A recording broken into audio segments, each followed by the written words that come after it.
Welcome back, ladies and gentlemen, to another episode of Agents of Mace. Today we're talking about the illustrious movie of the year, New Mutants, and all of its glory and confusing timeline that they shoehorn in at one point, but then immediately makes no sense that it exists.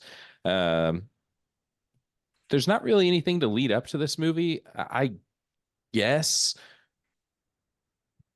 Logan. But again, that's only because there's like one thing that happens in the movie that ties it to anything else. But even that doesn't make sense. So I'm not going to really like explain anything before this because it's a standalone. It was supposed to be three movies. It got canned pretty quickly. Uh, to much chagrin. Um, so yeah, we're just gonna dive right in. We do have some guests with us today, so we're gonna introduce them first. I was a guest on their podcast, Zero Credits. So today they are both joining us for Agents of Mace. So, fellas, introduce yourselves. No, Henry, go first. He's John, motioning to me on the Zoom. John, I Henry, go insist. first. You're John, your go host first. prime, please. I am Henry from Zero Credits. I'm one of the hosts, and joining us today is also the other host of Zero Credits. Oh, hi. My name's John. I'm one of the hosts of Zero Credits, a podcast that I guess was initially talking about media, and then I think we settled into talking about popular culture generally, and now it's just turned into like weird black pill politics stuff all the time. So if that sounds interesting, and what you're about to hear sounds interesting, maybe Zero Credits is for you. And with that, I'm Drew. I'm Luke. I'm Elisa. And today, all five of us are the Agents of Mace.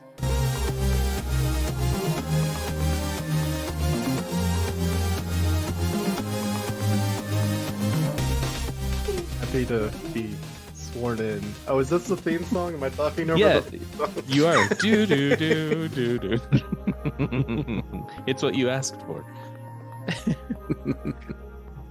Welcome back, ladies and gentlemen. Today we are diving into New Mutants, which is not a movie that many would suggest that you go and watch if you haven't already seen it. In fact, it's a movie that I feel like I heard about and then like literal years later, all of a sudden I saw that it was up to watch on, I think, Hulu maybe. And I was like, oh, wait a second. Isn't that X-Men movie? Boy, was I wrong. I mean, I guess I was right, but boy, was I wrong. I don't really know what my first thoughts would be on this movie other than what I just said, because it's just very confusing. It seems like a fan got a budget and made a movie, and then somehow that movie is real. You know, after watching it a second time, yeah. I'm amazed at the concept of watching the movie for a second time, to be perfectly frank. This was my second time seeing it, and it's definitely a movie that feels like it was cast in 2016, 2017. This movie That's has 'cause like it was. it has the most 2016 casting. Maisie Williams, Stranger Things kid, Anya Taylor-Joy, which like astonishing to me that this is like the Anya Taylor-Joy movie no one remembers, and for good reason, because I think Anya Taylor-Joy would not have like the beautiful blossoming career that she is having if people remembered Magic as one of the first roles we were introduced to her with. But I feel like if you ever meet her in person, that's what you have to say, right? Oh, weren't you Magic in New Mutants? Can you sign my shirt? Can you sign it Magic from the New Mutants? Say the line. So am I. I was watching that scene alone, low volume. My wife was working, and when like the slow like zoom into her face, I mouthed so am I. And then she said, so am I. And I felt vindicated. My experience with the movie is not that I was surprised when it became available for streaming, because I feel like this movie has been haunting me for like 6 years, because it was one of those movies that like started to get teaser trailers released pre-COVID, and then clearly the movie was like they were gonna release it, but it took long enough that you saw trailers for it for like Mhm. 2 years, well into COVID, and then it came out like the tail end of 2020. So you were haunted by it for like way longer than most movies. The first teaser for the film aired on October 13th, 2017, a Right. month after Golly. they wrapped Yeah. filming. So yeah, you were seeing advertising for this Yes. movie for like 4 years. Way too long. That makes And- so much sense because I was looking up how old all these people are. I was like, how are they 30 now? This Yeah. is not that old of a Yeah. movie. And it's because yeah. they got them young and it just took them forever to release it. Well, And and that's- it goes along with what we were talking about a couple episodes ago with Deadpool, where it's like they were, they leaked, Mhm. air quotes, that footage like 4 years before that movie came out. So the same thing happened with this, where I completely forgot about it.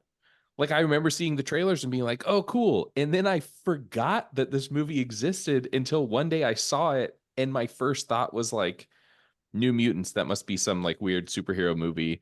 And then clicked on it to read the description and immediately saw X-Men. And I was like, oh, this is that movie. This is that X-Men movie. See, so I'm the complete opposite of all of you, right? I was committed because I remember when this was announced, the trailer, the teaser, the cast, all that. And I was like, okay, this is different. It seems really intriguing.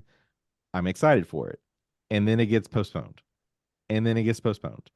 And at that point, I stayed with it for so long that this came out like February of 2020. So if I remember correctly, I believe this was the last theater experience I had before like everything got shut down.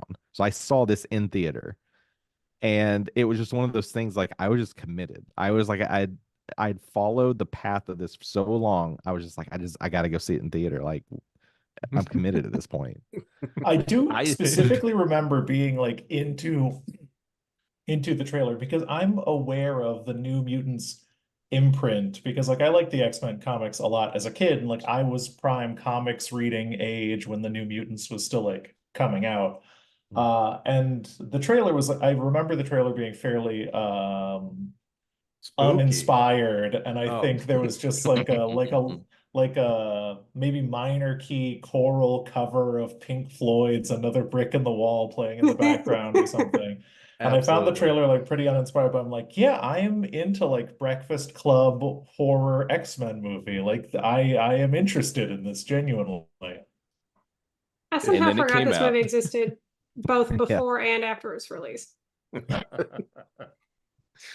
It's okay. A lot of you know this about me, but I love watching movies, and not I love watching good movies. I love watching anything that all of a sudden catches my interest. So I watch a lot of terrible movies, and sometimes I will watch them multiple times. The other day, I watched the first Inspector Gadget movie just because it came up on Disney Plus. You didn't And- finish it. Don't lie. I did. You're right. I did not finish it, but I did start it. For being someone that really enjoys superhero stuff and Marvel comics and Marvel movies, I feel like I would have seen this movie more than once. This was also my second time watching this movie because even watching the movie the second time, I felt the same feelings that I did when I watched it the first time, which was, hey, I don't need to watch this again. So The I'm glad first we're- time you were watching it, you were like, I don't need to watch this again. yeah. And then I had to watch it again because I had to remember everything that happened. But now I'm glad that I'm never going to start another Marvel podcast where I would ever even have the chance of having to watch this again. Because while not a awful movie, it just doesn't make sense. The whole movie doesn't make sense. The whole movie acts like you're stupid, and they're like waving hints in your face about like who's running this facility. But then the kids are like, but we're gonna be X-Men. And you're like, no, you're not. Like, why does it take them the whole movie to realize they're not going to be X-Men? They literally get put in like solitary confinement when they do something bad. You come on. They don't know that this is clearly some sort of like prison like. My thing is, do they never question, like, is there not another single doctor in this entire place? Oh yeah, A single person. There's another nobody else there. person. One. The one kid, I don't know how many shots we get of him scrubbing dishes, and it's just, but you never see them cook, like all these dirty dishes, and I never see them have this glamorous meal or anything that they prepared. It's a lean cast. Like I feel like this Yeah. movie has like generously 12 people in. Like there are no extras. Like it is just the main cast in a clearly like dark, dilapidated building. And I don't know at what point we're supposed to believe that these teenagers in a world that like knows that mutants exist and one has to assume knows a decent amount about the Charles Xavier School. Like they're like, yeah, I bet this wet, dilapidated building in the middle of nowhere that we're trapped in, I bet we're being X-Men right now. 100%. We're not going through any of the other terrible stuff that happens to mutants all the time. We're going to assume the best possible outcome is happening to us. And like if you were at a school, well, first of all, like you said, they would have to know about the Charles Xavier Institute, which is a school for young mutants. So to think that before they get to go to the school for young mutants, they have to go to school for young mutants? Like, Where there is no actual schooling happening. They just have Right. like group therapy and what Maybe looks they like thought it was cafeteria like lunch. maybe they thought it was like the mutant Montessori school, like the alternative school they get to go to. Just activities and crafts. Yeah. Yeah, minus the crafts. A lot of activities.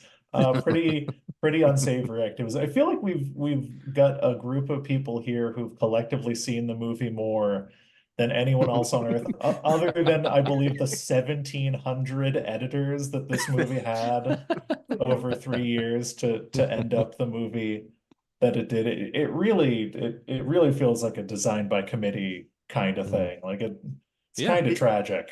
It definitely feels like, let's take some categories out of a bucket. John Hughes, One Flew Over the Cuckoo's Nest, horror, teen movie, put it all together, and hopefully those elements gel together. Only we're going to splice in the John Hughes moments. We're going to downplay the horror as at every turn, and none of it's going to feel like it belongs in the movie.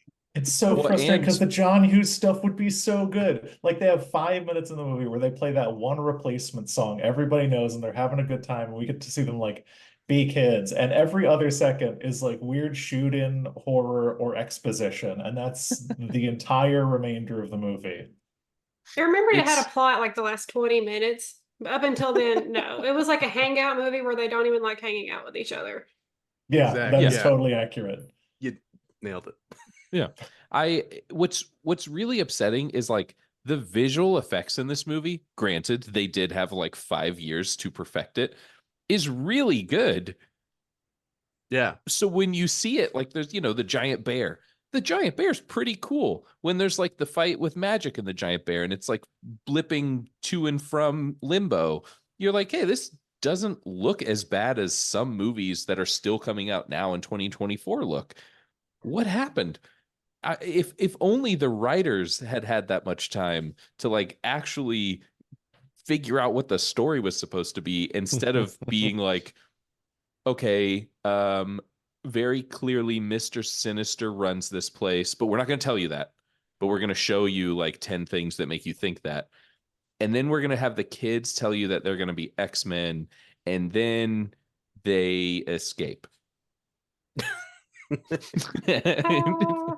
Wait, So, where like, was the movie in there?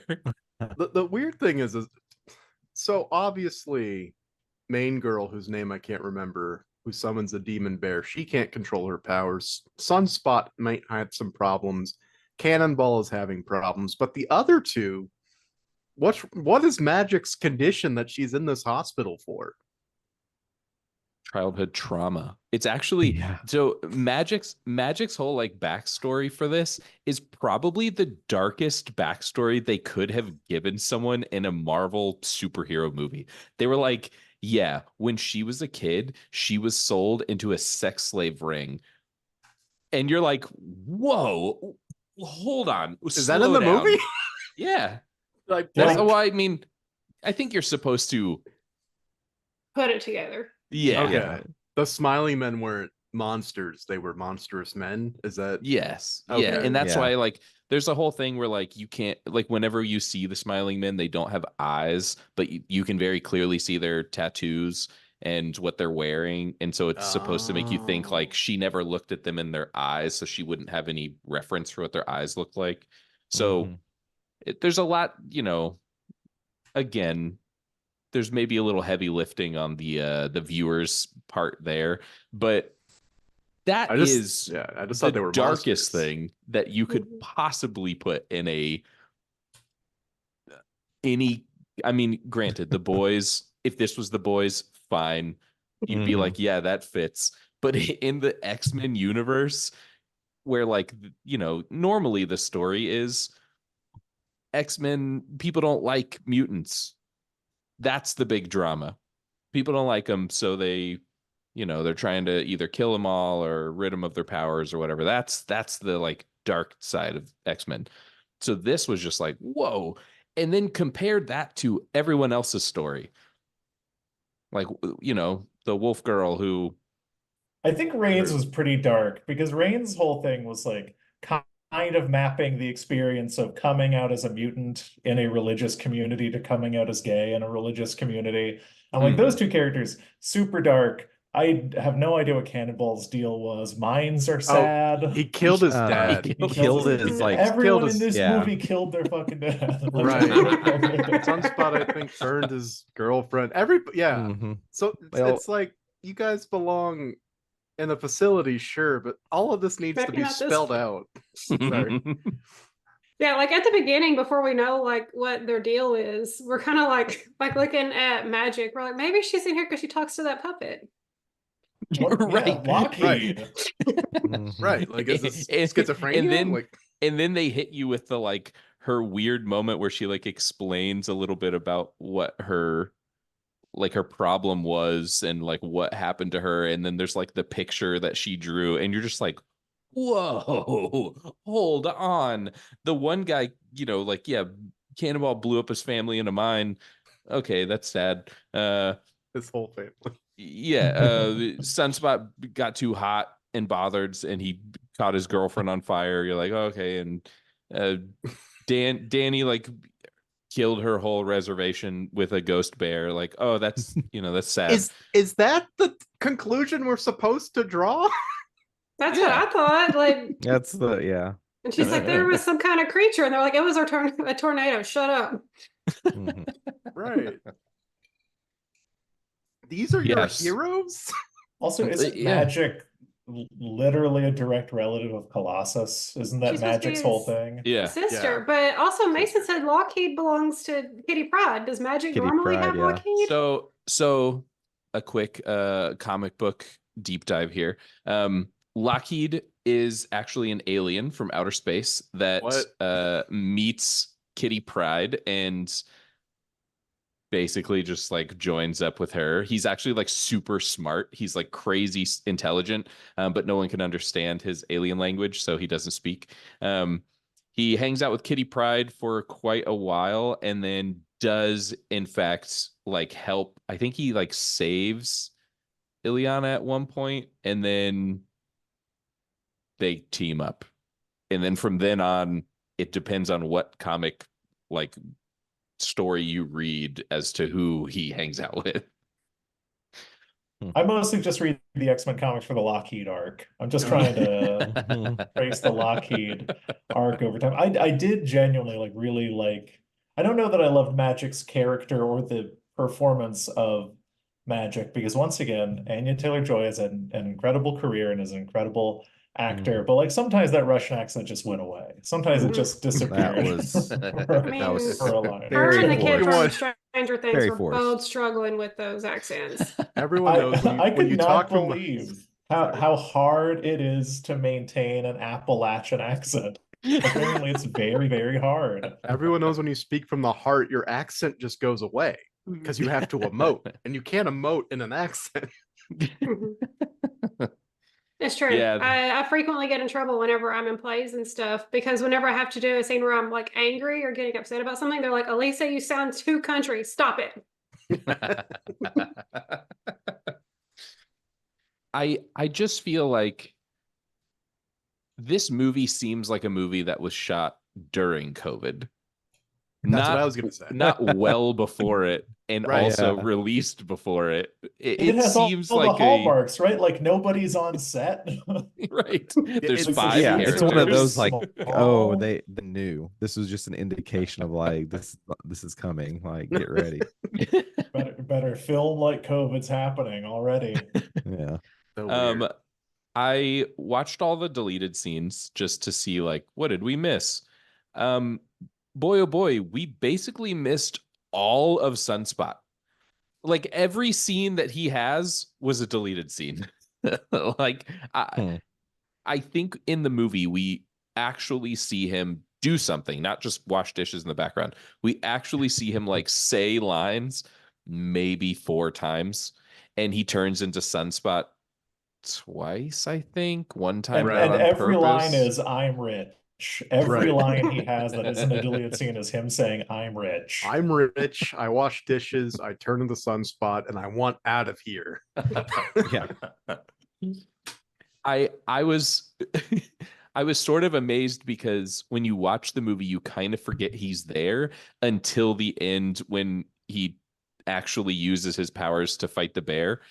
And even then, his powers are kind of like he catches his whole body on fire, and then immediately all the fire goes out, and he's just I mean, he's still like punching stuff, but it's sort of like, well, You get squashed immediately. Like it's like Yeah. was your hang up using your powers? Because I didn't get that from your character. I thought, then two, I were you thought supposed Sunspot's to be whole thing was like effective? super strength. Like I thought he got hot and became super, which he picks up like a church pew, but he's very ineffective in the demon bear fight. Right. Agreed. Yeah. Meanwhile, Magic is doing everything. I with would a watch an sword. hour of Magic fighting the demon bear. Like I was like kind of tuned out towards that part of the movie, and then when like the dimension flipping kung fu magic sword demon bear fight happened, I was like locked in. I really liked that. Well, okay. Can I ask Go a ahead. very ignorant comic book question? Of course. What is her power? Magic. Yeah. So Magic has a couple abilities. One is to generate arcane armor, which for whatever reason, in any time we see her in any media outside of the comics, she can only generate armor on like either one half of her body or like one body part. But in the comics, she can generate armor like she's always got like a head thing and arms, both of her arms. So like that was weird. Then she also can summon the soul sword, which can separate souls from bodies, basically. So when she cuts you, it wouldn't like actually cut you in half. It more just like cuts your soul out of your body and then sucks your soul into the sword. Oh, and like then- Katana from Suicide Squad. Yeah. Mm. And then she can also make portals that go to and from Limbo. Which Okay. in some comics, Limbo is also in hell. I have to say, in a movie that puts her yelling at another character, "What is your power?" the movie never explains any of that. Yeah. Which is so I interesting think because that- they do explain everyone else's power at some Yeah. point. Now, this is where I wonder, which I doubt it, if there was like ever a director's cut, because getting into this movie, we've already been teased so much for Mr. Sinister. And surely they had moments where you get Mr. Sinister in this, like at least like understanding this world of where they're living in, of like, wouldn't Charles be aware of like what's going on and trying to want to help these mutants versus Mr. Sinister has to be like observing them as well and like I want, I need them for my experimentations and stuff. Like So that would this have is been where the ideal intro. it gets complicated. Apparently Jon Hamm was slated to play That's what I thought. Mr. Yeah. Sinister, and Uh-huh. he was only supposed to show up in a post-credit scene. But before the movie was released, and I think before they ever even filmed the post-credit scene with him, they were basically told, like, yeah, we're not making any more of these. So they just never did the Mr. Sinister reveal. Right. The whether or not Charles knew what was going on, here's where things get murky. Okay. Back to I guess this is more like X-Men extended universe deep dive.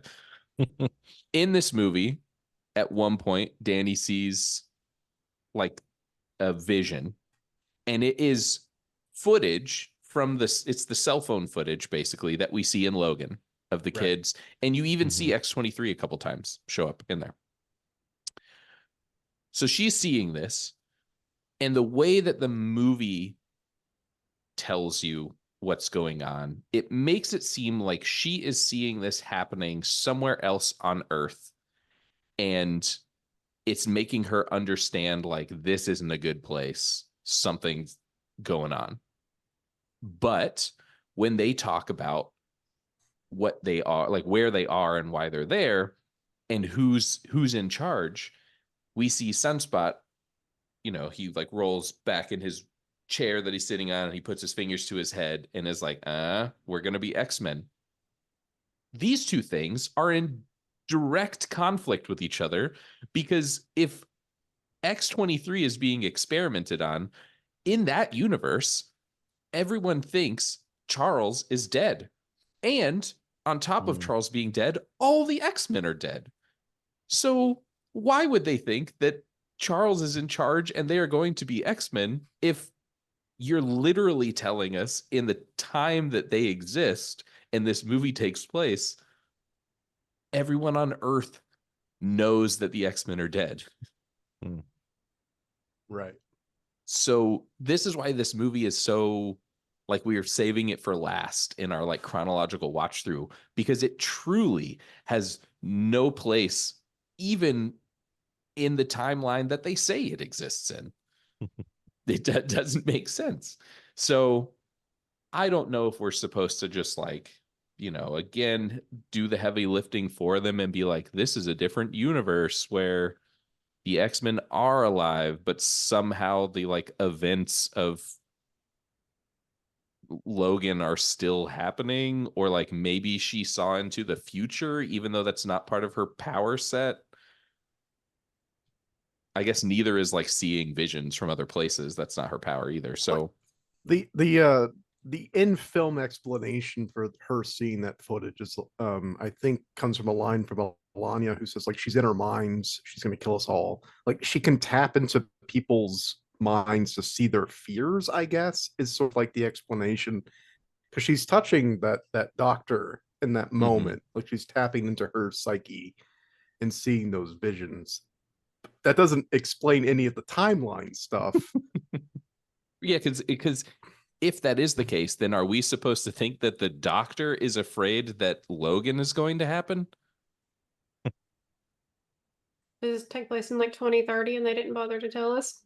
Right. Well, I watched an interview with the director where he answers some of these questions.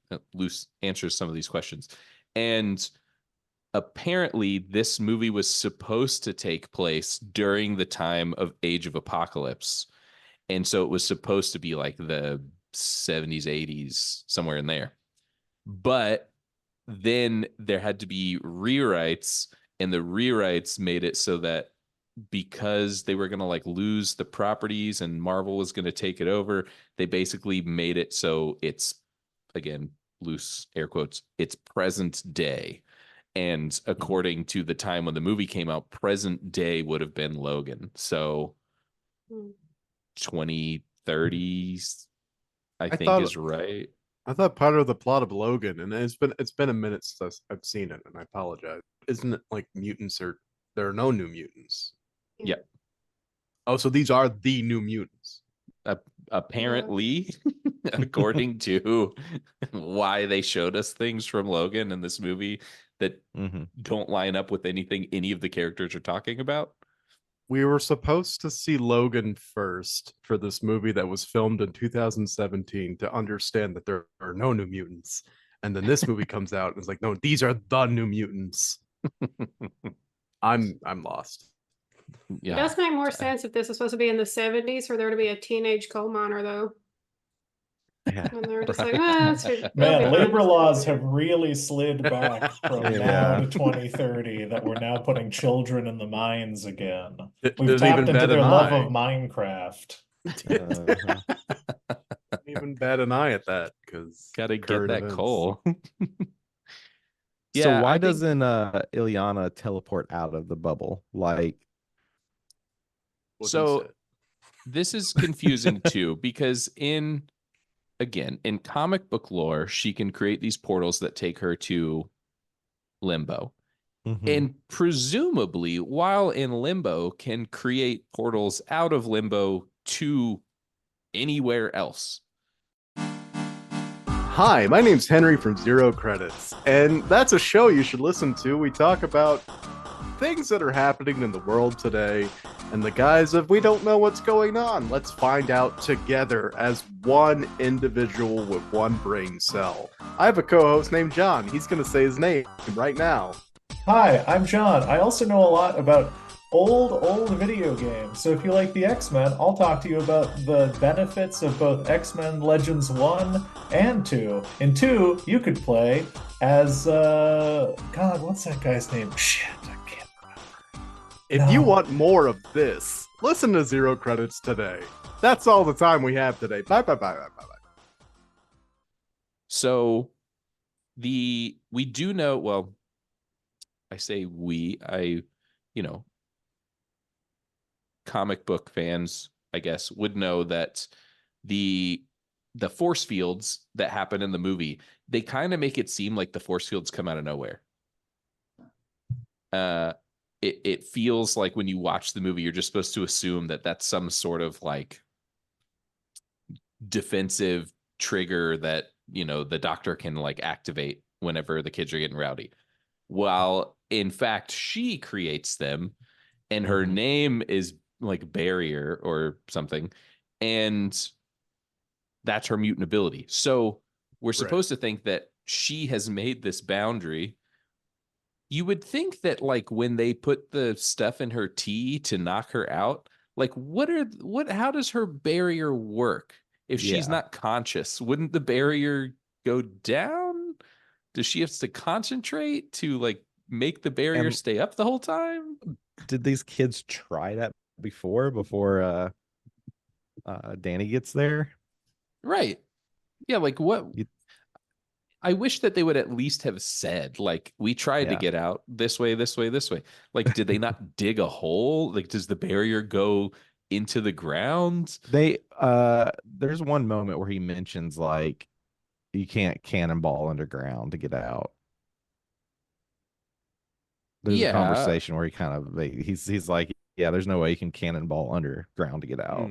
And they don't even try to get out whenever she is under, do they? They just decide to like have their little party. Right. Well, Breakfast Club moment. I mean, if we know one thing from the powers that are on display from Danny, when some mutants are unconscious, certain powers with bear in the name happen. So maybe when she's unconscious, the barrier is even more powerful. Who knows? Oh. Who knows how powerful her The- barriers Now- are? The That's another- barrier. The barrier, of course. That's another moment is why didn't Dr. Reyes have like face her fears like everyone else did? It's a good question. Maybe her fear was getting eaten by a bear and she just didn't escape it. Maybe. Yeah, why is Danny only able to manifest the fears of her closest and dearest friends? Why is that the only thing that ends up being manifested, not against her ostensible enemies? It's Good also question. interesting because we've kind of jumped all over listeners. If you haven't seen this movie, interesting that you're this far into this episode. But I feel like the movie sort of ends in a way that makes you think that like within 30 minutes, all of them gain full control over their powers. Although technically, Wolfsbane already has full control over her powers. So why is she there to begin with? It That's what I'm seems like, asking. she's That's not. the question I'm asking in the whole movie. I don't know. It's not like she randomly turns into a dog at some points. Like she can fully control her abilities. And then everyone else seems to fully control their abilities at the end, including Danny getting full control over the bear. So if it's a fear, if her thing is that she can create fears, could she ever call on the bear again? Could she use the bear, or does it like the bear's gone now and she has to figure out what else am I afraid of? My wife had a good rewrite of this movie because it started with the quote, there are two bears inside you. She needed to summon a bear of goodness to fight the bear of badness. And so like her power would then be always summoning the good bear versus the bad bear. Something else, there needed to be two bears in the movie, and there never was. There was only ever one bear. Yeah, she can only manifest her fears. So if she's not afraid of Good Bear, then Good Bear doesn't show up. Well, but can you just why does the movie start with two bears? Two bears weren't in the budget. They had one bear, and that's what they were going to do. Yeah, I mean, we know this movie got killed on the editing floor, got killed in the rewrites. I actually don't think there were any reshoots from what I saw. But originally the script full of bears. They're like, no, the budget does not support that number of bears. We need to decrease the number of bears. We can do maybe one. The movie was originally delayed for reshoots, but the reshoots never happened due to the Fox Disney merge. So it was like, oh, we're delaying for reshoots. The merge happened. All current projects are now dead. There are now no new reshoots. The movie will ship as is, and so one bear is what you get. I mean, but that 90-minute running time was pretty merciful. And yet there are deleted scenes. Put those scenes back in the movie. We're fine with it. What's crazy is like it's not like the scenes change anything. Like so the deleted scenes, we get Sunspot tanning. He's like got one of those little metal things and he's tanning. And then the hospital has a tanning bed. No, he's tanning outside. No, he's outside. Yeah, he's outside. Yeah, because he's like a housewife from the 50s, apparently. He's got one of the little aluminum things. Yeah. Well, this was supposed to be the 80s, right? Right. And then Ileana comes over to him, and then he's like, "Did you figure out how to magic us out of here yet?" And then she says, "Don't talk to me." And that was one scene. We have another scene where that was supposed to be your explanation for why she can't teleport. She can't. Don't talk to me. And then we get a scene where Daniel Wolfsbane go into Ileana's room and pick up the Lockheed doll, and then Ileana comes back clearly from the shower and is like, put him down. And then there's a scene where Sunspot hits on her when she first gets there. Oh, Danny? Yeah, and then basically like explains that he comes from a rich Brazilian family. And there's one other one, I think. Put all these scenes back in. Yeah. The scenes aren't, they don't do anything for the movie, but they definitely don't take anything away. You may as well toss them back in there. It's weird that they were deleted. Unfortunately, the way that you make this, because like deleted scenes by their very nature, like it's not every deleted scene, right? Like deleted scenes are a selection of deleted scenes that they feel like add something either like artistically or thematically to the thing, which is why they include them in deleted scenes. This sounds like those were the only scenes they deleted, so they had to call them deleted scenes. Oh no.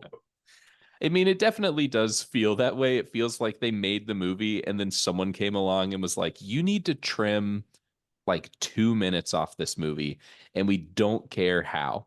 And so they were like, okay, well, Lose this doesn't Roberto. matter. Yeah. Yeah. Get him out of here. All of his scenes need to be gone. Poor It's Roberto. it's bizarre. Man. Another weird thing that is like it's almost like a running gag through the movie. That I don't think I ever caught until I watched the director talk about the movie. He's a huge Buffy the Vampire fan, and so they Twice. shoehorn Buffy all over this movie. We actually see 3 times there's a TV in the background with a scene from different Buffy episodes playing, and the scenes that are playing from the episodes of Buffy have something generally to do with Right. what's going on. If Then I we can take over. also, yeah, go, yeah, please. The first time we see it, it's a scene between Willow and Tara kissing for the first time, and that's supposed to allude to Danny and Wolfbane's relationship blossoming. The second time we see the very iconic episode Hush from season 4 of Buffy that I just watched, and that has the gentlemen who are like these men who smile, and that's supposed to allude to the smiling men. I don't know what the third instance you're referring to is.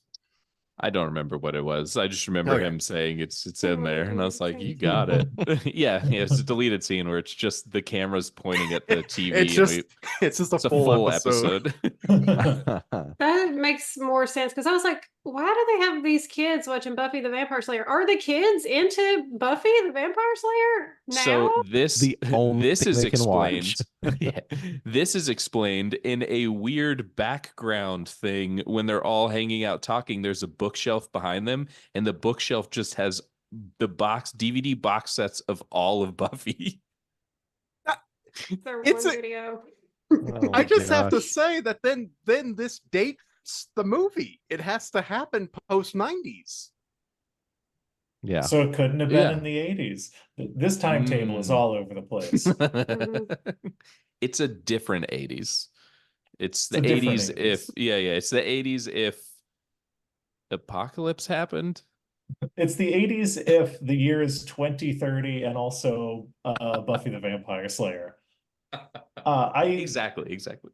I'm pretty like consistently disappointed reading about this movie that there weren't reshoots, and it just seems like the script was torn apart, because I think at the heart of this movie, it's a fun movie to make fun of, but I think at the heart of this movie, like, I love what this movie could have been and was trying to be, which is like a radically tonally different superhero movie made in like a multi-million to billion-dollar like superhero IP.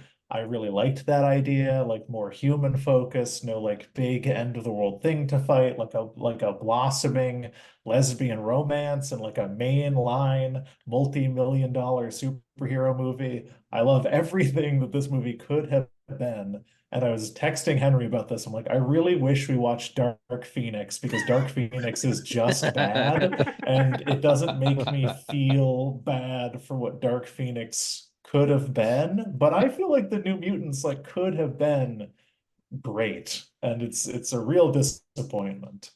Mason said basically the same thing. He said having a horror-based superhero movie that had Mirage being like the source of all of the scary things was an amazing concept. He's like, that would have been so cool if they had done it right. Yeah. It's interesting Yeah, looking up what people said about this movie, because there is a surprising number of people that were like, this movie is actually really good. And I was like, did you get to watch a different movie than I watched? Because yes, I agree, John. There are so many things in this movie that should be praised and should be good. And for some reason, it just, none of it works. That's Yeah, just like- like if you're trying to make a teen movie, this was a great choice of director. This is the same guy who directed The Fault in Our Stars, which I'm sure that y'all have seen that. That was a great movie. I love that movie. And then he turns around and again, just kind of misses the mark with this Yeah. one. No, If if I I'm was gonna gonna say, yeah. you look Oh, sorry. look at the writers. Like, I mean, Josh Boone, the director, was also a writer, but his background is like romance style, And then you have, I'm guessing it's Nate, is how you say it, Lee, who is Jackass.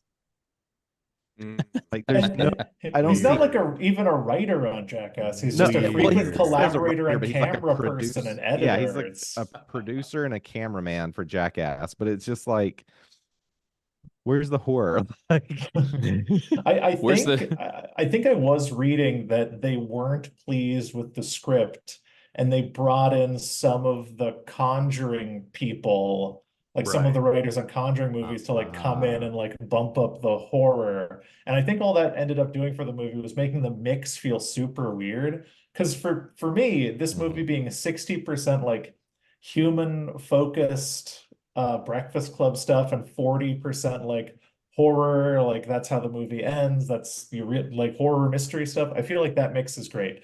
And the mix they ended up with is like so disappointing. And I keep coming back to this, but I'm so disappointed what the movie ended up being because like so many superhero movies just end up being like in some ways like lightly military industrial complex propaganda or surveillance state stuff or power fantasies. And to just have a superhero movie that's like some troubled teens who killed their families hanging out and then a demon bear shows up, like I'd see that movie 8 times if it was done better. Oh, absolutely. Yeah. I think there is a good movie buried in this. The thing for me is like it's not bad enough to make fun of really, and it's not good enough to like. It's just strictly in the middle. And that is the worst fate for a movie because you can't gain any traction for being just okay. Yeah. I gave it 3 stars on Letterboxd, which is the same number of stars I usually give Hallmark movies. It's just me. Honestly, I feel like that's the most ethical use of 3 stars I've heard. For a lot of people, 3 stars is like, I strongly dislike this movie, and 1 star is I hated this movie and I want to make a point. But genuinely 3 stars being like, this is a thing that happened to me that I don't remember very well, that I feel like could have been better, but I don't want to like totally make fun of. I feel like that's a very ethical use of 3 stars. I gave it half a star. Half a star. I like the description of this is the X-Men Hallmark movie because I feel like that fits really well. I almost feel like it's like the X-Men Lifetime original movie, to be honest with you. It's tragic. It's got a dark color palette. All it needs is the guy from Sliders to show up at some point. There's abuse in it. It's medical abuse. It's not domestic abuse. So I don't know if it qualifies for Lifetime. But to say, if any of them were running from their husbands, it would be like slam dunk. We don't know about Dr. Reyes' dating. Why is she there alone? Where is Mr. Reyes? Where's Mr. Reyes? Trapped in a bubble somewhere. Now we gotta rewatch it again to see if there was a wedding ring. There we go. Dateline X-Men. Well, I think Wait, before we wrap up, I promised John yeah. I would do this bit, and I have to do this bit. I just can't believe how new these mutants were. I mean, nobody had heard about them before this, so nobody will ever hear about them after this. They seem so new. These mutants. He said he was going to do this for the entire episode, by the way. He said this was the only thing he was going to say for the entire episode. But I abandoned that because I wanted to be a person and not a bit. Sorry, John. I will say, my last thoughts on this movie are, it seems a lot like when the Harry Potter movies were coming out. And the 4th one came out and they didn't include the whole spew storyline with the elves. My number one complaint about that movie was, where's spew? And then I started thinking, because at the time that movie came out, the books weren't finished yet. And I was like, wouldn't it be really funny if she made spew like an integral part of the end of this series? And then the people that made the movies had to be like, dang it, what do we do now? And sure enough, when the last book came out and I read it, there's basically like 2 whole chapters about how spew and the house elves are now like helping the battle for Hogwarts. And all I could do was laugh while I was reading it, because I was like, what are you going to do now, WB? How are you going to put this in the movie? They didn't. But that's how I feel about this movie. It feels like they introduced these characters that hadn't been in any like super mainstream. Like a lot of them had shown up at one or two times during the like original X-Men animated series. Other than that, they weren't really in stuff. This movie came out immediately. They were like, we're not doing anything with these people ever again. And now, I mean, most of X-Men 97, Mr. Sinister's the bad guy. And also there's like an entire storyline with I almost called him Starfire. Sunspot. There you go, Sunspot. And then Ileana's popping up and stuff because she's like everyone's number one character to play in video games when you could be mutants. So it's like, here's all these people that are now all of a sudden being like mainstream, that I feel like if you ask the average person that watches like X-Men 97, hey, did you ever see New Mutants? They'd probably be like, what movie? What are you talking about? Yeah. So here's to another gotcha moment from Marvel being like, yeah, these are the important characters. You guys should have paid attention to that one movie that came out all those years ago. It wouldn't be an Agents of Mace podcast if we didn't mention briefly how this movie could possibly come back in some way in the MCU. It was like the last thing made before the merge, so it'll be a joke in Deadpool and Wolverine. I feel like that's got to be in the intro where Ryan's gonna be like, well, here we are, all right, after New Mutants, and then make some kind of joke like, oh yeah, wait, no one watched it, or like no one knows what this is. I'm calling it now. Anya Taylor-Joy is going to appear as Magic in Deadpool Wolverine. I was thinking someone could make a cameo for sure. Yeah, I might be going a little bit more ambitious. I think that we're going to get, everyone remembers how the original Thor was like a wet fart and nobody liked it. And I love that movie. You like the original Thor? Yeah, it's a rom-com. See it in that lens and you're golden. But then you get some outside director to come in, post Thor the Dark Age or whatever, revitalize it. I foresee the New Mutants 2, directed by like, I don't know, directed by the guy who directed John Wick, for some reason. No, directed by the guy who did The Witch or Ari Aster, like a real like A24 horror guy comes in, makes the New Mutants 2. Everybody loves it. They say they love New Mutants 1. It becomes like the premier X-Men franchise. That's my bet. That's a bad but bet. they have to call it Newer Mutants. Yeah, I can't believe how newer they'll these just reboot it altogether. Brand new mutants. I'm so Newest sorry. mutants. Or this will be a spoiler though if you've watched the Winnie the Pooh horror movies. Oh, no one cares. Spoil Please, away. please spoil it, please. Okay. So the first one is just not good. I really enjoyed the second one, but what they did was they basically made it where the first one never happened. The first one was essentially the idea that they were trying to make as a movie, and it was a failure. Hold on. And then I need clarification really quick. There are 2 Winnie the Pooh horror movies? Yes. There's the Pooniverse. There is like We gotta keep working on that name. Yeah, no, I think there's a lot of improvements. There's a lot of them coming Pooniverse. out. Like the next one's gonna be Bambi. There's Peter Pan. Yeah. I knew Steamboat about Willie. all like Steamboat Willie. Yeah. I knew all those. I just didn't realize that they had somehow already made 2 Winnie the Pooh horror movies. Blood and Honey 2 is one of the first movies I saw this year. It was back in February, I think. Right. It's solid. It's entertaining. And they did a great job of making you just dismiss the first one altogether. I want to make sure I understand what you mean by dismissing the first one altogether. Did they do like a Wes Craven's New Nightmare situation where the existence of Blood and Honey 1 is acknowledged in Blood and Honey 2? Acknowledged because it's a movie. Like they show it on a TV. Okay. Oh, yes. Pull it out of the Wes Craven playbook, a classic. Yeah. I can respect that. Yeah, exactly. For some context, Blood and Honey was made the year that Winnie the Pooh, the character, was brought into the public domain. Correct. Blood and Honey 2 was, of course, brought over the next year when Tigger was brought over to the public domain. Mm-hmm. Oh. So that's they before that movie showed, they outlined their full plan, Amazing.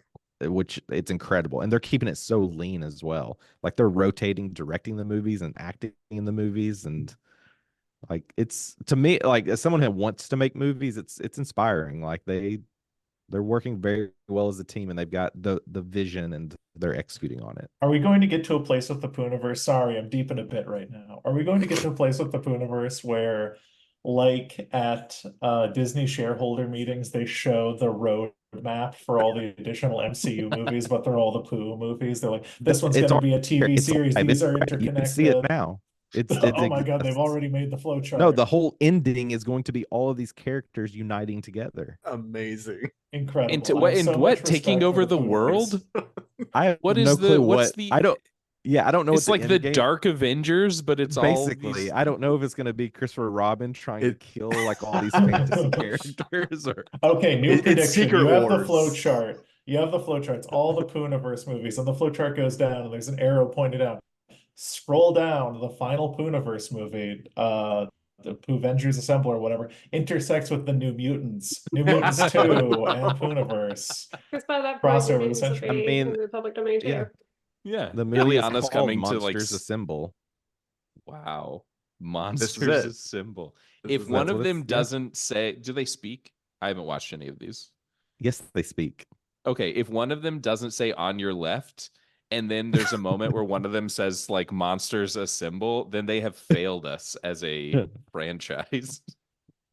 We just got to have that faith in the Pooniverse, I guess.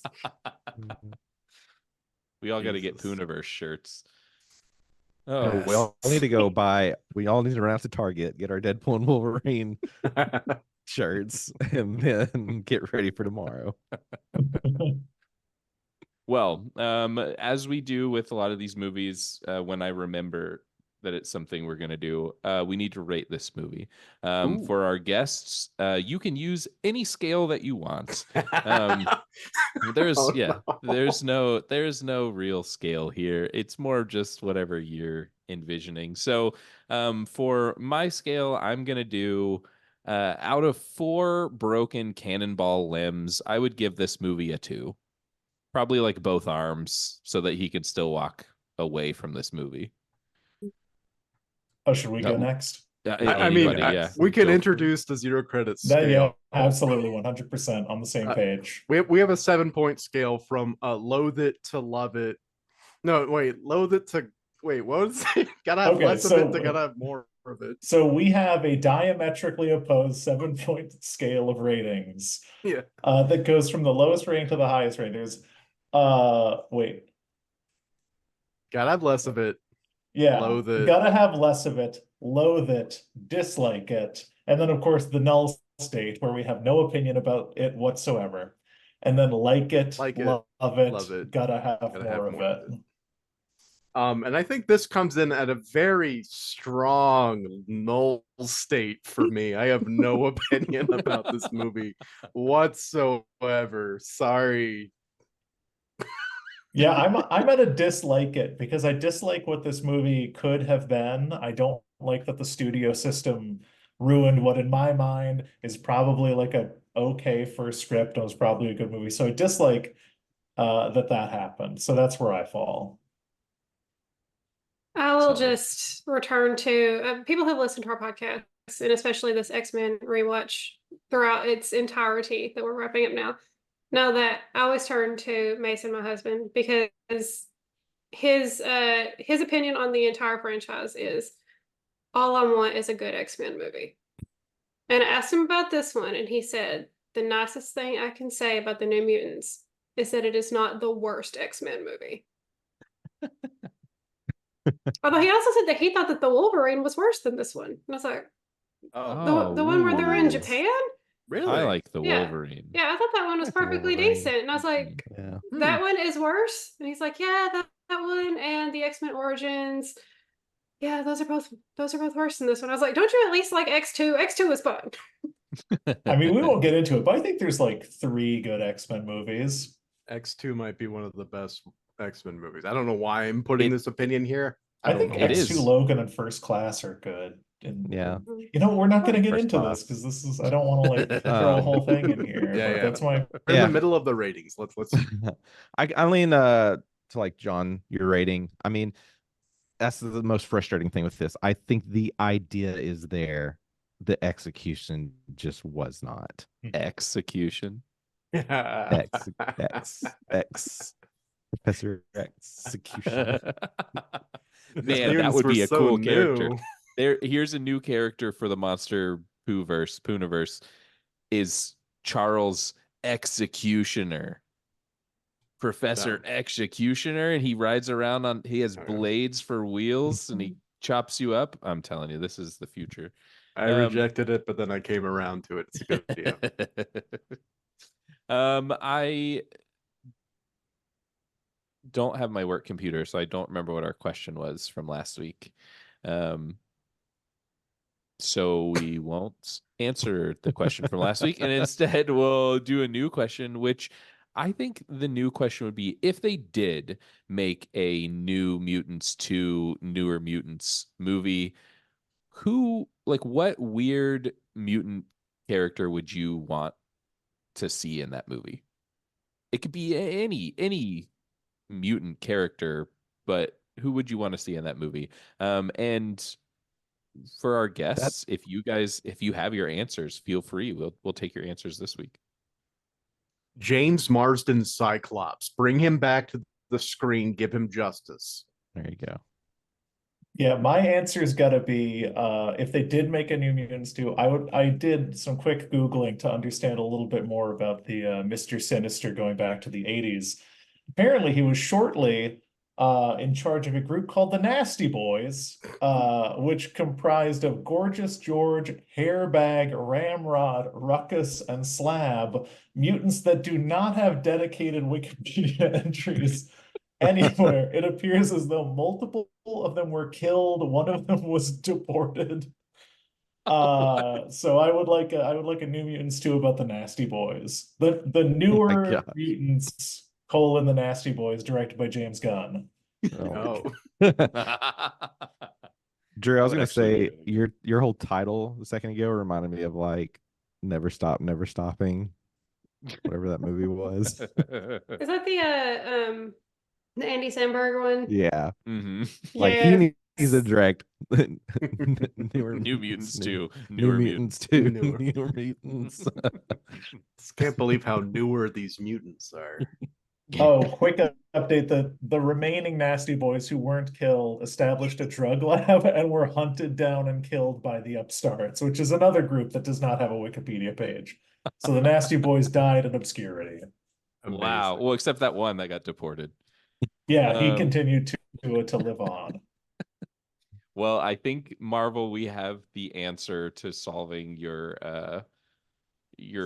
writing issues and storyline plot holes. So everyone look forward to 2032 when Newer Mutants, the Nasty Boys will come out in theaters. Well, was there anything else that we missed that anyone wanted to talk about? Ooh, I want to share a mistake. Okay. Yeah. Okay, it wasn't technically a mistake. It was something that we should have realized before. So while we were watching this movie, Mason and I both agreed that Maisie Williams looked like somebody else in it, and we were both kind of like, who? And I said, I think she kind of, and I was like, and I don't mean to be ugly here. I think she kind of looks like the actor Thomas Brody Sangster, who was the little boy in Love Actually. Okay. And then Mason So goes, Mason goes, but I think she looks like, that one episode of Doctor Who where he's a professor who forgot he's the doctor and there's scarecrows? I was like, yeah. And he's like, the kid in that? And I looked it up, and we're talking about the same person. Thomas Brody Sangster was the kid in that episode. Pretty great. Wow. That's Can you yeah. prompt the question again, please? What that is there anything else you guys want to talk about? Is there I just- anything else you guys want to talk about? Oh, hold I on. did. Wait, hold on. Is there Okay. anything else that you guys wanted to talk about? I just can't believe how new these mutants were. They were so new. And on that note, we'll see you all next week. Bye.